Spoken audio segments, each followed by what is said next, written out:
Assalamualaikum, berjumpa kembali dengan saya Mandala. Saya akan menemani kalian kurang lebih setengah jam ke depan.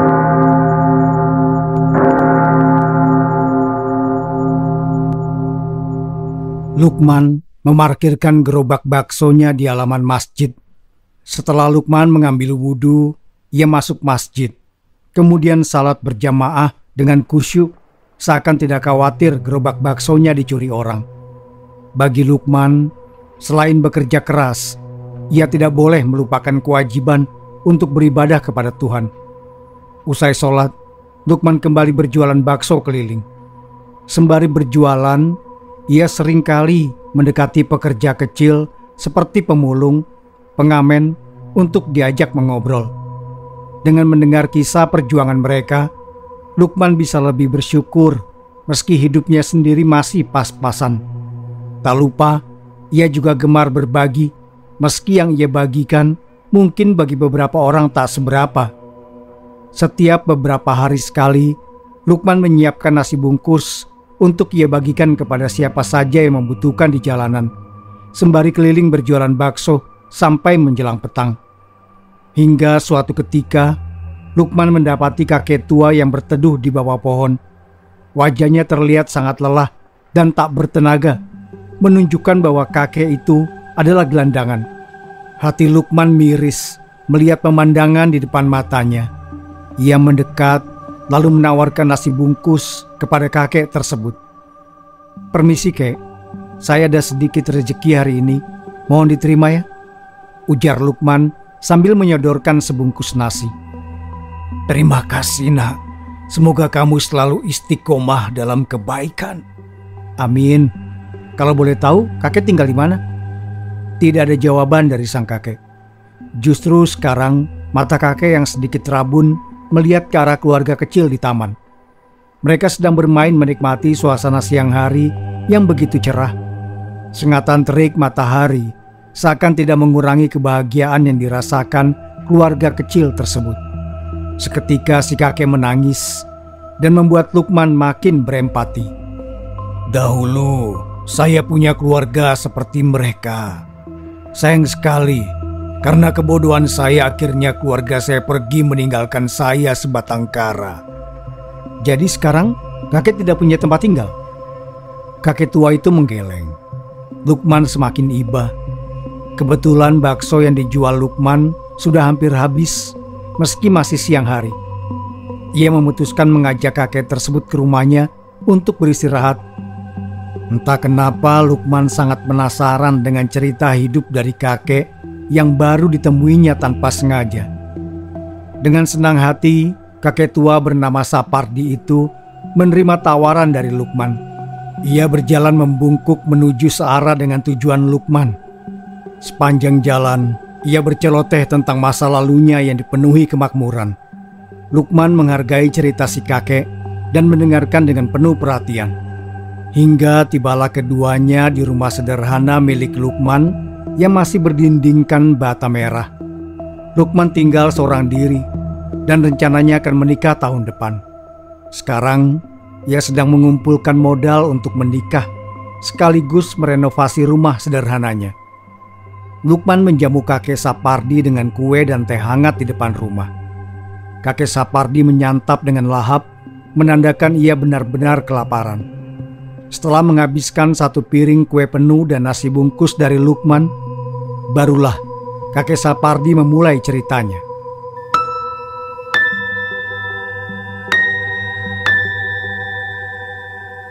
"Abang mau menikah dengan siapa lagi? Apa tidak cukup kehadiran kami bertiga yang hidup rukun sebagai istri abang?"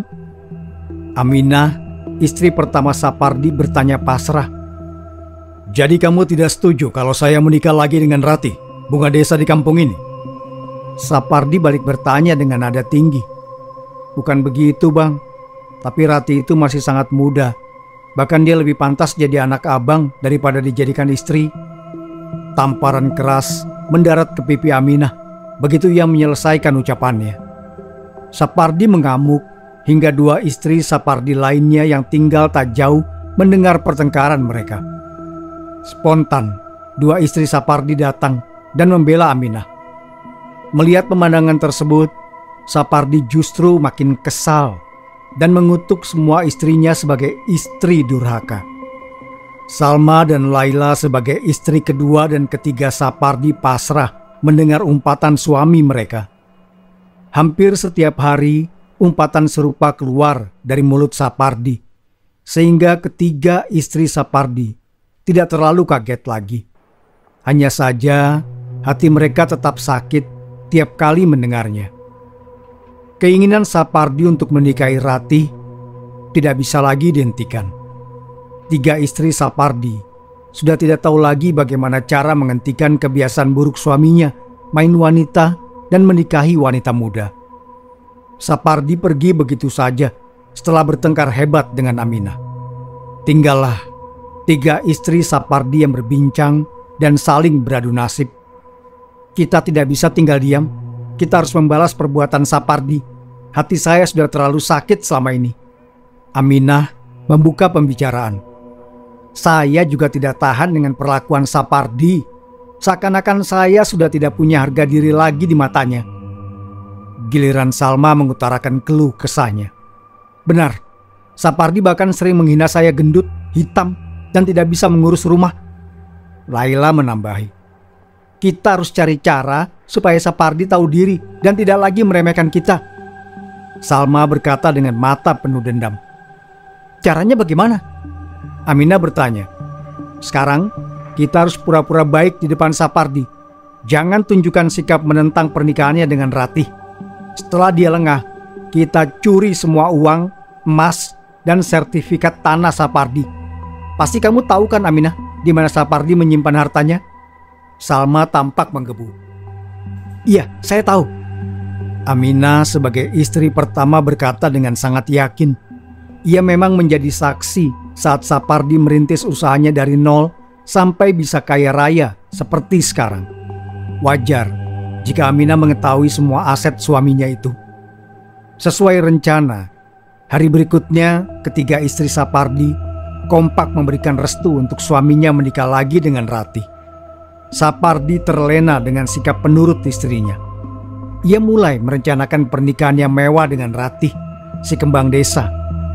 Mengingat Sapardi termasuk orang yang punya status sosial tinggi di kampungnya, jelas ia tidak mau jika pestanya kecil-kecilan. Ratih sendiri jika tidak melihat kekayaan yang dimiliki Sapardi, mungkin juga enggan menikah dengan pria hampir menginjak usia 50-an tersebut. Keluarga Ratih sejak awal mengincar kekayaan Sapardi dan ingin hidup dengan status sosial tinggi di kampungnya. Saat Sapardi sudah mulai lengah, tiga istri Sapardi mulai melangsungkan rencana mereka. Awalnya, Aminah hanya mengambil sedikit dari uang tunai, perhiasan, dan sertifikat tanah milik Sapardi.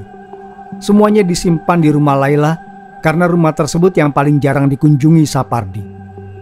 Menjelang hari pernikahan Sapardi dan Ratih tiba, semua orang sedang sibuk untuk mempersiapkannya. Kesempatan tersebut diambil oleh para istri Sapardi untuk membawa kabur seluruh harta suaminya yang kejam tanpa tersisa. Seluruh harta Sapardi sudah terkumpul di rumah Laila dan siap dibawa kabur. Mereka membungkus perhiasan dan uang dalam kain, lalu mengendap-endap pergi saat hari masih gelap. Rasakan kamu Sapardi, memangnya ada yang mau menikah dengan kamu kalau bukan karena uangnya? Salma berkata meluapkan emosi dan merasa sangat puas. Kondisi Sapardi setelah ini bagaimana ya kira-kira? Apakah Ratih masih mau menerima Sapardi setelah tidak punya apa-apa? Aminah bertanya. Itu sudah bukan menjadi urusan kita lagi. Sekarang kita nikmati kehidupan kita di kota dengan uang ini dan membuka lembaran baru. Aminah, Salma, dan Laila menaiki bus menuju ke kota. Mereka sudah memberitahu keluarga masing-masing agar menyusul. Seluruh sertifikat tanah Sapardi sudah digadaikan dan uangnya dibawa kabur juga. Tentu ketiga istri Sapardi punya cukup modal untuk memulai kehidupan baru mereka tanpa berada di bawah kekangan Sapardi lagi dengan hasil curian tersebut.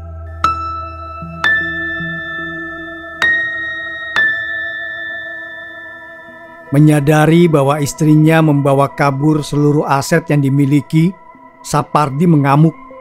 Ia keliling kampung mengerahkan seluruh anak buahnya untuk mencari di mana persembunyian istri-istrinya. Warga kampung ketakutan melihat amukan Sapardi. Kabar harta Sapardi dibawa kabur oleh ketiga istrinya langsung tersebar. Keluarga Rati yang sedang sibuk mempersiapkan pernikahan ikut mendengar.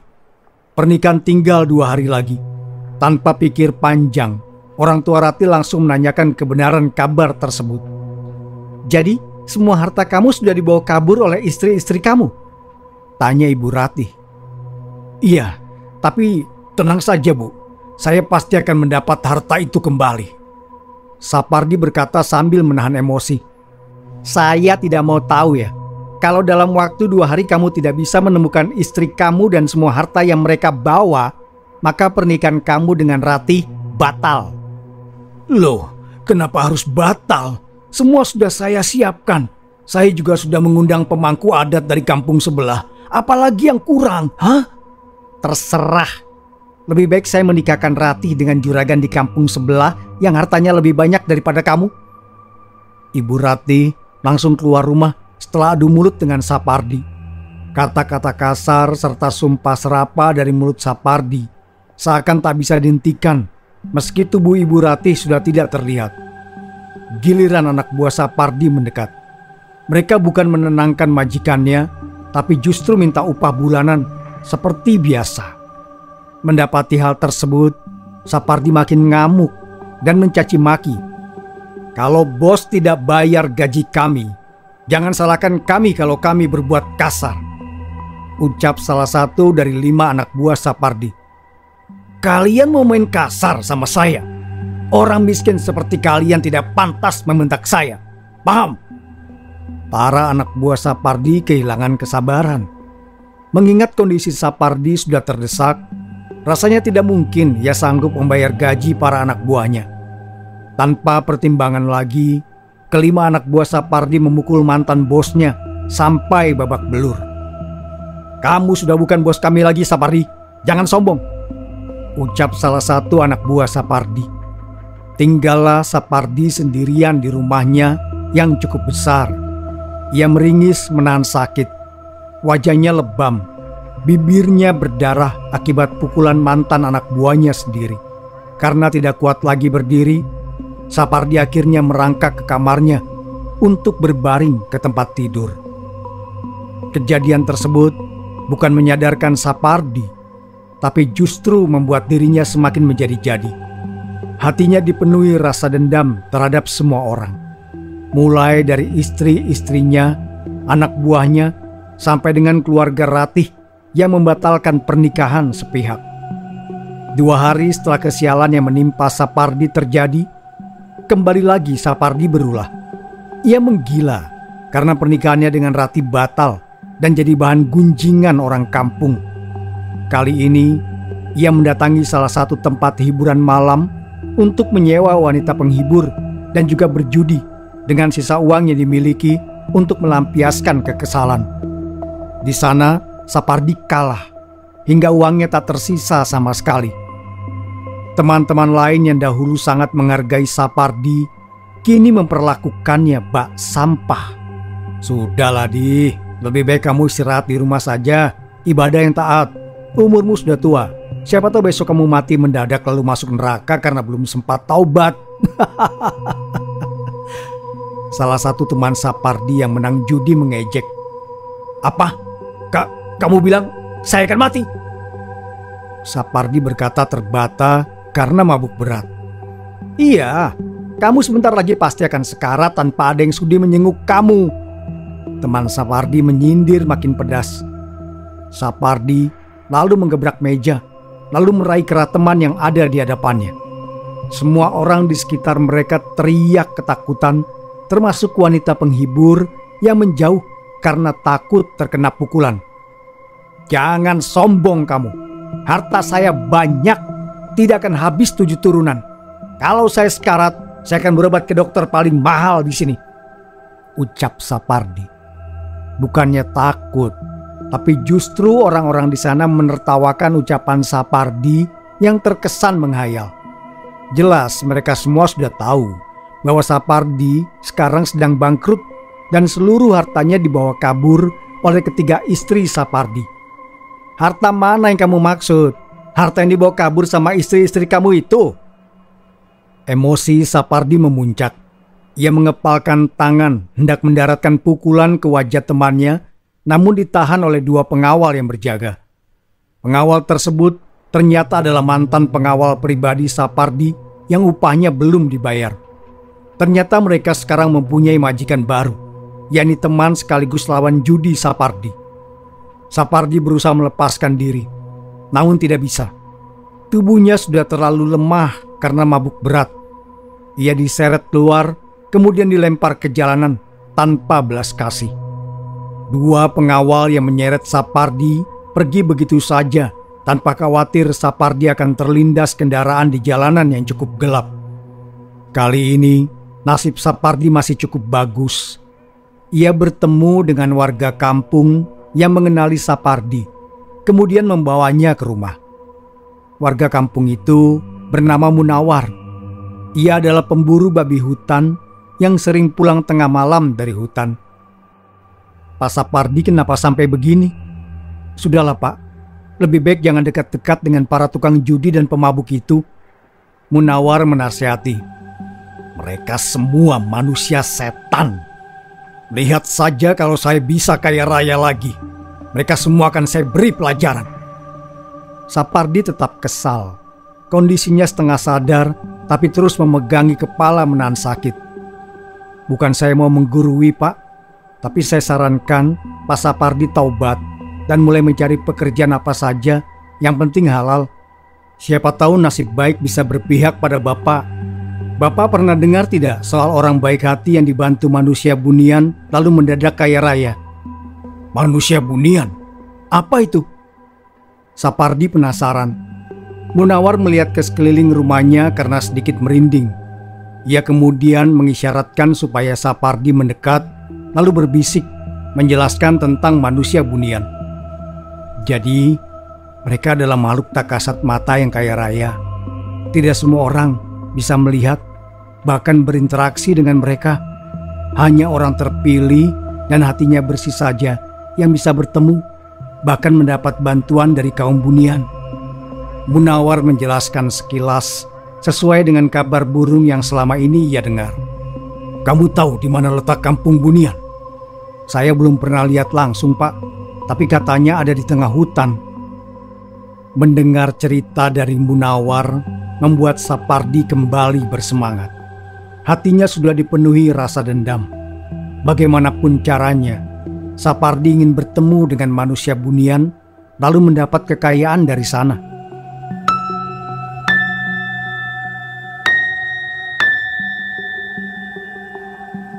Meski yang diceritakan Munawar adalah anjuran supaya Sapardi berbuat baik, tapi ia justru berbuat sebaliknya. Ia menganggap bahwa manusia bunian sama seperti jin dan bisa dipanggil menggunakan sesajen. Pada tengah malam, Sapardi membawa obor ke tengah hutan, lalu menyajikan sesajen di bawah pohon besar. Dari malam hingga pagi, Sapardi menunggu tanda-tanda kedatangan manusia bunian. Namun harapannya tak kunjung terwujud. Justru badannya habis dimakan oleh nyamuk dan beberapa kali hewan buas mendekat ke arahnya. Salah satunya adalah ular. Tak puas dengan hasil memanggil kaum bunian menggunakan sesajen, akhirnya Sapardi datang ke rumah Munawar. Ia bertanya bagaimana cara memanggil kaum bunian. Jelas, Munawar tidak tahu, karena ia sendiri juga belum pernah bertemu, meski sering keluar masuk hutan untuk berburu. Kamu jangan bohong Munawar. Pasti kamu pernah bertemu dengan orang bunian kan? Tapi kamu merahasiakannya? Kalau tidak pernah, kenapa kamu sering keluar masuk hutan, ha? Saya kan memang berburu babi hutan, Pak.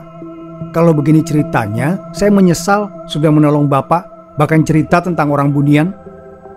Tujuan Munawar menceritakan desas-desus adanya kampung bunian sejatinya adalah agar Sapardi sadar. Namun, Apa yang diharapkan Munawar justru sebaliknya. Sapardi tidak berusaha untuk jadi pribadi yang lebih baik, tapi justru punya ambisi mendapat kekayaan instan dari kaum bunian. 5 hari berturut-turut Sapardi datang ke hutan untuk memanggil orang bunian datang. Ia melakukan berbagai cara, mulai dari menyediakan sesajen sampai dengan melakukan tirakat lain yang ia percaya bisa memancing orang bunian menampakkan diri, termasuk puasa mutih. Sayang sekali, upaya Sapardi tak kunjung membuahkan hasil. Pada hari ke-7, ia menyusuri hutan lebih ke dalam. Sapardi melihat ada sungai yang airnya sangat jernih. Disentuhnya air sungai tersebut, ternyata airnya sangat dingin. Muncul ide gila Sapardi untuk mandi di sungai tersebut pada malam itu juga. Selama ini, masyarakat sekitar tahu bahwa ada larangan tidak boleh mandi di sungai hutan dalam kondisi telanjang. Sapardi sengaja melanggar larangan tersebut demi memancing orang bunian keluar, karena dengan cara memberi sesajen tidak membuahkan hasil sama sekali. 2 jam Sapardi berendam di air sungai yang dingin, membuat tubuhnya menggigil kedinginan. Dinginnya air sampai menembus ke tulang. Bibir Sapardi sampai membiru menahan dingin. Ia memutuskan untuk kembali ke daratan dan menyerah. Saat sudah berada di tepi sungai, meringkuk kedinginan tanpa busana, seorang perempuan cantik memeluknya dari belakang hingga membuat tubuh Sapardi jauh lebih hangat. Sapardi merinding, tapi ia belum bisa berpikir normal karena suhu tubuhnya belum stabil. Perempuan yang mendekap tubuh Sapardi itu berbisik pelan. "Kamu adalah laki-laki yang saya tunggu selama ini. Ikut dengan saya jika kamu ingin hidup bergelimang harta dan ingin balas dendam kepada semua orang yang menyakiti kamu." Sapardi menoleh pelan-pelan ke arah perempuan di belakang tubuhnya. Ia ingin memastikan apakah yang mendatanginya adalah orang bunian atau bukan. Tapi jika dipikir menggunakan logika, rasanya tidak mungkin ada perempuan tengah malam berkeliaran ke hutan jika bukan perempuan bunian. Saya bersedia ikut dengan kamu apapun yang terjadi." Sapardi kini telah melihat siapa gerangan perempuan yang mendekap tubuhnya hingga bisa merasakan kehangatan. Di hadapan Sapardi sudah ada perempuan cantik alami tanpa riasan apapun. Pada pandangan pertama, Sapardi langsung jatuh hati. Bukan hanya itu saja, Sapardi seakan tidak bisa menahan hawa nafsunya lagi untuk bercinta dengan perempuan tersebut. Wajar saja, selama ini Sapardi terkenal sebagai pemain wanita. Dengan cepat, Sapardi mengambil pakaiannya di pinggir sungai, kemudian mengenakannya terburu-buru. Perempuan tersebut berjalan tanpa sepatah kata lagi. Sapardi mengejar dengan mempercepat langkahnya agar tidak tertinggal. "Siapa nama kamu? Kita tadi belum berkenalan." "Saya Sapardi." "Panggil saja saya Wulan. Saya butuh laki-laki untuk menemani hidup saya. Selama ini saya kesepian." "Kamu tinggal di hutan ini?" Sapardi bertanya lagi. "Tanpa perlu saya jelaskan, saya pikir kamu sudah tahu siapa saya dan di mana saya tinggal." Jawaban Wulan membuat Sapardi makin yakin bahwa Wulan berasal dari kampung bunian yang selama ini Sapardi incar. Ia tidak sabar segera melihat bagaimana kondisi kampung bunian yang sering dibicarakan orang kampung. Di benak Sapardi, ia membayangkan kampung bunian sebagai kampung yang dipenuhi dengan kemewahan.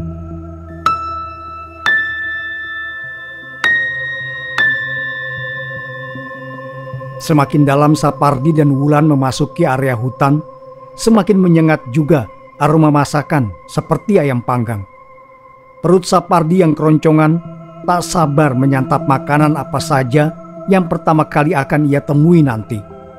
Sampai akhirnya Sapardi dan Wulan sampai di perkampungan padat penduduk. Seluruh penduduk menyapa Wulan seakan ikut gembira karena pada akhirnya Wulan sudah menemukan pria yang ia butuhkan. Sapardi makin besar kepala. Ia menganggap dirinya dipandang sebagai orang istimewa di mata orang-orang Bunian. "Saya sudah menyiapkan hidangan istimewa untuk menyambut kedatangan kamu, Sapardi," ucap Wulan sesampainya di rumah. "Benarkah? Padahal kamu tidak perlu repot-repot melakukannya." "Tenang saja, setiap manusia yang datang ke kampung kami, maka mereka wajib dihidangkan menu istimewa sebagai sambutan." Dilihatnya meja makan Wulan yang sudah dipenuhi makanan lezat. Tersedia juga di sana sendok emas yang siap dipakai Sapardi untuk menikmati hidangan. Tanpa basa-basi, Sapardi langsung mengambil potongan ayam dan melahapnya dengan rakus. "Makanannya lezat sekali, Wulan. Sudah lama saya tidak menikmati hidangan lengkap seperti ini." Mulut Sapardi dipenuhi makanan. "Nikmatilah sepuasnya, manusia rakus." Sapardi terkejut dengan nada bicara Wulan yang mendadak tinggi. Padahal sebelumnya Wulan bicara dengan nada lembut dan ramah. Bulu kuduk Sapardi mendadak berdiri. Ia menoleh ke arah Wulan yang sorot matanya melotot dengan tajam. Saat itu pula Sapardi menyadari bagaimanapun juga ia berada di alam lain, bukan di alam manusia. Tiba-tiba beberapa orang masuk ke dalam rumah Wulan dengan wajah penuh kegembiraan. Mereka mendekat ke arah meja makan Wulan, lalu tanpa basa-basi menyeret tubuh Sapardi hingga jatuh ke tanah. Sapardi kebingungan dan ketakutan dengan perlakuan yang didapatkan. "Karena kamu sudah menikmati hidangan dari saya, maka kamu wajib membayar dengan harga setimpal." Wulan berdiri di atas tubuh Sapardi yang tersungkur ke lantai. Tapi saya kesini untuk menikah dengan kamu dan hidup bergelimang harta."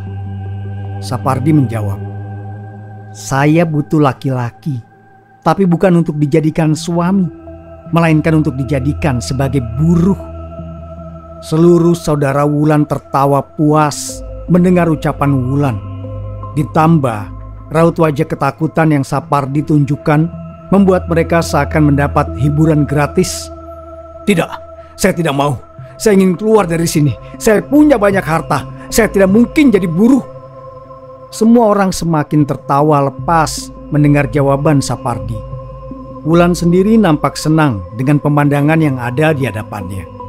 Saat itu juga Wulan menjelaskan jika semua yang datang adalah saudaranya yang siap memperkerjakan Sapardi.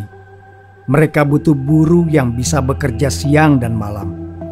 Saudara Wulan sempat melihat Sapardi melakukan ritual yang tak beradab dengan mandi di sungai hutan pada malam hari tanpa sehelai kain. Mereka akhirnya murka. Sebagai pengingat untuk manusia lainnya agar tidak melakukan hal yang sama, maka saudara Wulan memilih menghukum Sapardi. "Semua yang ingin kaya harus bekerja keras, bukan melakukan ritual tak bermoral seperti kamu," ucap saudara Wulan. "Kalian semua kurang ajar. Saya pastikan kalian akan dapat balasan setimpal." Sapardi mengamuk. Amukan Sapardi tiada guna. Ia tidak bisa melawan saudara Wulan yang jumlahnya cukup banyak. Mau tidak mau, Sapardi yang diseret hanya bisa menurut kemana ia akan dibawa pergi. Wulan sendiri berjalan mengikuti dengan santai.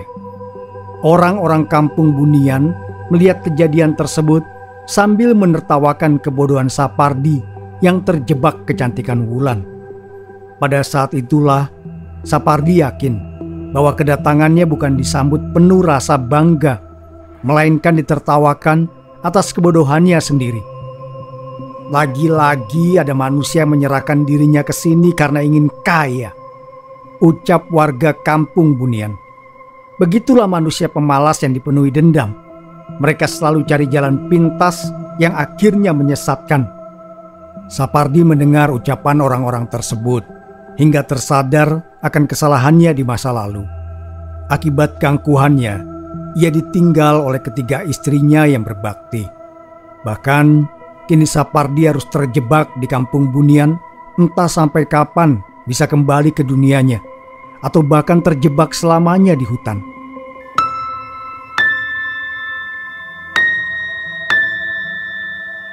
Selama di kampung Bunian, Sapardi menjalankan tugas yang cukup berat. Ia diperintahkan untuk menguras kolam, ikut membantu membangun gedung tinggi, sampai dengan membantu pembangunan jalan.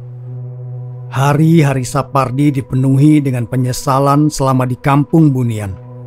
Badannya semakin kurus, matanya cekung karena jarang istirahat. Rambut Sapardi juga sudah dipenuhi dengan uban di mana-mana. Seingat Sapardi, ia sudah menghabiskan hampir 2 tahun di kampung Bunian. Ia tidak lagi mendapat hidangan mewah seperti saat pertama kali ia memasuki kampung Bunian. Jatah makan Sapardi sekadarnya saja. Bahkan kadang hanya nasi putih tanpa lauk apapun. Wulan yang mengajak Sapardi masuk ke kampung Bunian, wajahnya tetap awet muda. Jauh berbeda dengan Sapardi yang terlihat semakin menua. Hingga suatu hari, matahari bersinar dengan sangat cerah. Panasnya sangat menyengat kulit Sapardi yang sudah hitam legam. Tubuh Sapardi semakin lemah karena termakan usia.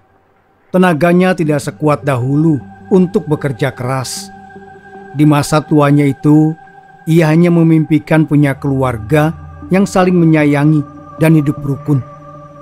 Andai saya tidak tamak terhadap harta dan bisa menghilangkan perasaan dendam dalam hati saya, mungkin saya tidak akan masuk ke kampung Bunian. Ucap Sapardi lirih sambil melihat ke arah matahari hingga matanya silau. Pada saat bersamaan, mata Sapardi seakan gelap gulita, tidak bisa melihat apa yang ada di hadapannya. Sapardi yakin matanya gelap karena silau terkena cahaya matahari.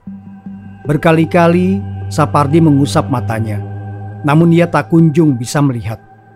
Mendadak, tubuh Sapardi seakan ditarik oleh sesuatu hingga terlempar ke sebuah tempat.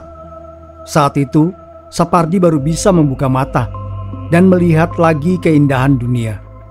Setelah melihat sesaat kondisi sekitarnya yang ramai orang berlalu lalang, Sapardi baru menyadari bahwa tempat tersebut ternyata adalah pasar.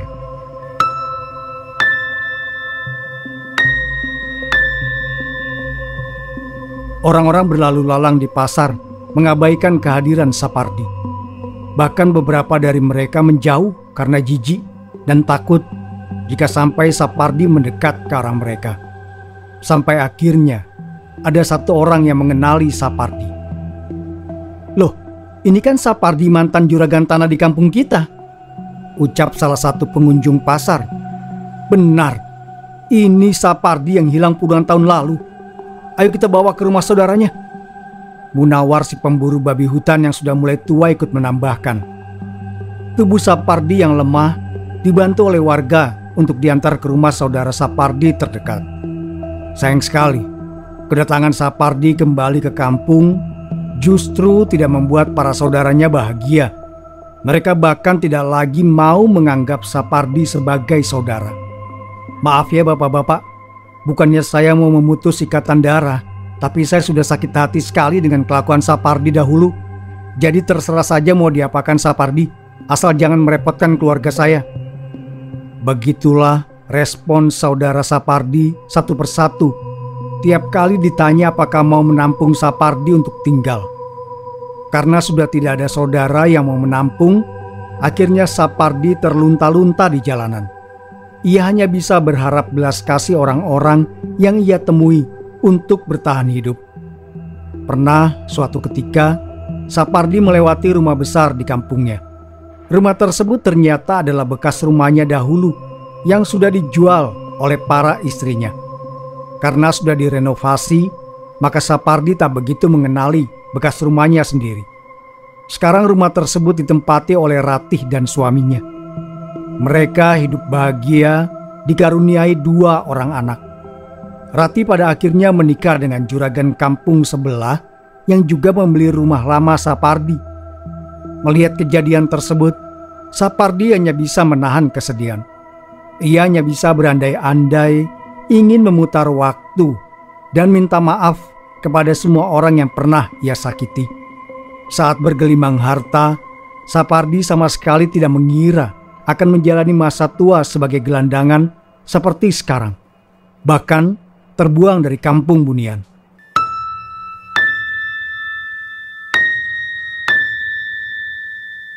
Jadi, apakah kakek masih bisa melihat orang-orang kampung Bunian? Tanya Lukman. Sekarang sudah tidak bisa, nak. Kadang kakek terbayang-bayang hingga terbawa mimpi selama bekerja siang malam di kampung Bunian. Kakek selalu ketakutan tiap kali membayangkan kehidupan kakek di sana. Lukman hanya diam 1000 bahasa.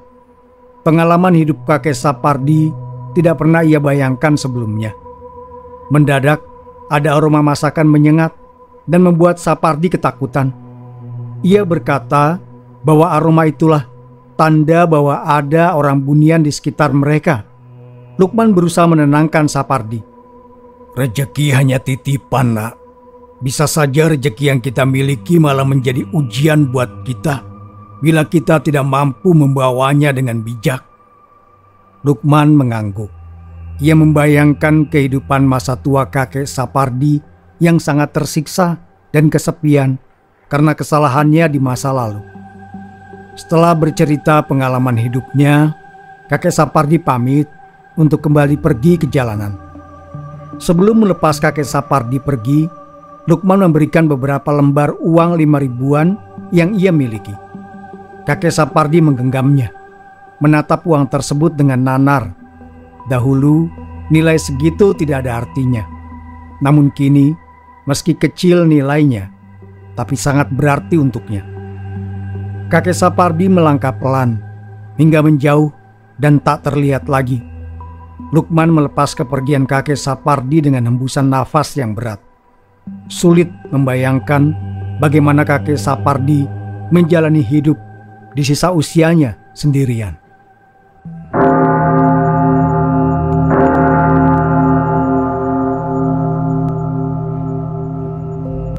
Terima kasih sudah mendengarkan. Wassalamualaikum warahmatullahi wabarakatuh. Sampai berjumpa kembali. Sapunyere pegat simpai, paturai patepang deui.